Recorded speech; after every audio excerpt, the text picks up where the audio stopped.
ایک بہن سوال کرتی ہیں کہ وہ حدیث جسے جناب ابو ہریرہ رضی اللہ تعالی عنہ اور ام المؤمنین عائشہ رضی اللہ عنہا روایت کرتی ہیں، اور امام ابن ماجہ نے اسے اپنی حدیث کی کتاب میں درج کیا ہے، جس کا مفہوم یہ ہے کہ نبی علیہ الصلاۃ والسلام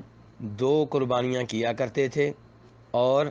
آپ ایک قربانی اپنی امت کی طرف سے کیا کرتے تھے، اور دوسری قربانی آپ اپنی طرف سے اور اپنی آل کی طرف سے کیا کرتے تھے۔ تو بہن کہتی ہیں کیا اس سے یہ ثابت نہیں ہوتا کہ میت کی طرف سے قربانی کرنا درست ہے؟ تو گزارش یہ ہے کہ صرف میت کی طرف سے جانور ذبح کرنا قربانی کے طور پہ، یہ چیز کسی صحیح سند سے نبی علیہ الصلاۃ والسلام سے ثابت نہیں ہے، اور اس بارے میں جو روایت ترمذی شریف اور ابو داؤد شریف میں آتی ہے کہ جناب علی رضی اللہ عنہ نبی علیہ الصلاۃ والسلام کی طرف سے قربانی کرتے تھے، اور ان سے سوال ہوا تو انہوں نے بتایا تھا کہ میں ایسا اس لیے کرتا ہوں کہ نبی علیہ الصلاۃ والسلام نے مجھے اس بات کی وصیت کی تھی۔ تو گزارش یہ ہے کہ وہ روایت ضعیف ہے، نبی صلی اللہ علیہ وسلم سے ثابت نہیں ہے۔ اسی لیے امام عبداللہ ابن مبارک رحمہ اللہ کا یہ کہنا ہے کہ اگر میت کی طرف سے جانور ذبح کرنا ہو تو بطور صدقہ خیرات کیا جائے، بطور قربانی نہیں، کیونکہ میت کی طرف سے صدقہ خیرات کرنا حدیث سے ثابت ہے،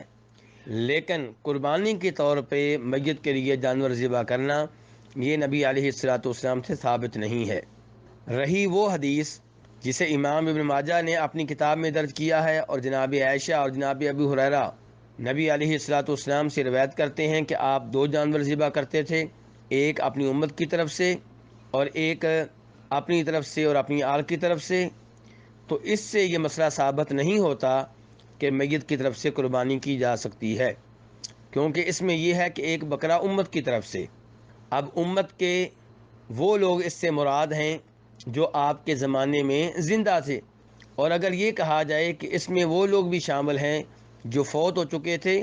تو پھر بھی میت کی طرف سے الگ سے جانور ذبح کرنے کی دلیل اس سے نہیں ملے گی، بلکہ پھر بھی یہ کہنا پڑے گا کہ نبی علیہ الصلوۃ والسلام نے امت کی طرف سے قربانی کی، اور اس میں امت کے زندہ لوگ بھی شامل تھے اور فوت شدہ بھی، لیکن خصوصی طور پہ میت کے لیے بکرا ذبح کرنا اس کی کوئی دلیل نہیں ہے۔ تو خلاصہ کلام یہی ہے کہ میت کی طرف سے قربانی کرنا یہ نبی علیہ الصلوۃ والسلام سے ثابت نہیں ہے۔ البتہ جب ہم لوگ پورے گھر کی طرف سے قربانی کرتے ہیں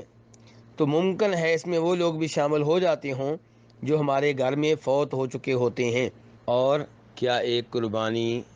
پورے گھر کی طرف سے کافی ہے؟ تو اس سوال کا جواب ہمیں اس حدیث سے ملتا ہے جسے جناب ابو ایوب انصاری رضی اللہ تعالیٰ عنہ روایت کرتے ہیں۔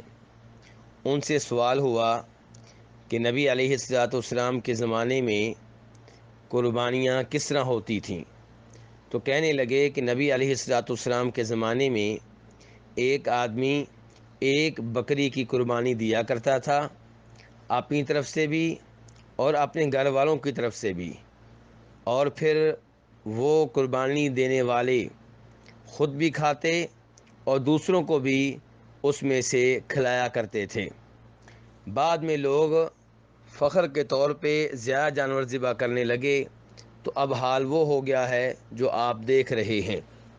اس حدیث سے یہ معلوم ہوا کہ ایک گھرانے کی طرف سے ایک قربانی کافی ہے، اور ایک گھرانے سے مراد وہ لوگ ہیں جن کا کھانا پینا اور خرچ وغیرہ مشترک ہیں۔ یہ لوگ ایک قربانی کی بکری دیں یا گائے یا اونٹ کا ایک حصہ قربانی دیں تو یہ ان سب کی طرف سے کافی ہو جائے گا۔ اس کی مزید تائید اس روایت سے ہوتی ہے جسے امام ابن ماجہ رحمہ اللہ روایت کرتے ہیں، اور اس میں جناب حذیفہ غفاری رضی اللہ عنہ فرماتے ہیں کہ نبی علیہ الصلوۃ والسلام کے زمانے میں اور جو سنت طریقہ ہے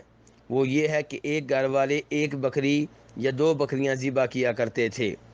لیکن اب صورتحال یہ ہے کہ اگر ہم ایک بکری کی قربانی دیں تو ہمارے ہمسائے ہمیں بخیل کہنے لگتے ہیں۔ تو ان روایات سے معلوم ہوا کہ ایک گھر کی طرف سے ایک قربانی کافی ہے۔